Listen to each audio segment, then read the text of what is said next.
बिस्मिल्लाहिर्रहमानिर्रहीम। अस्सलाम वालेकुम।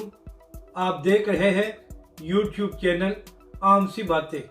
बिलाखिर शेख रशीद साहब ने सच बोल ही दिया।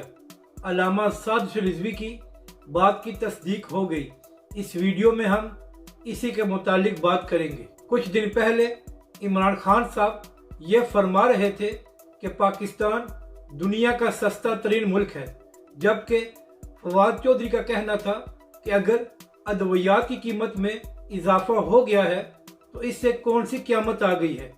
इन दोनों बातों का जवाब तहरीक लब्बई के सरबराह अल्लामा सादिक रिजवी ने अपने एक हालिया इंटरव्यू में दिया था और कहा था कि हुक्मरान होश के नाखिल लें और इतनी महंगाई न करें कि पाकिस्तानी अवाम का जीना अजीरन हो जाए।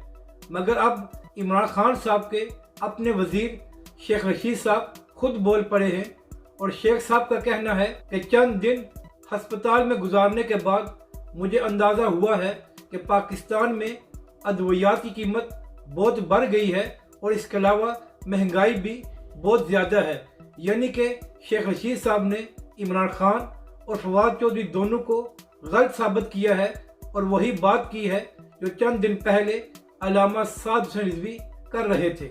अपनी राय का ज़रूर इजहार करें कि आपको ये वीडियो कैसी लगी और हमारे इस चैनल को भी सब्सक्राइब करें।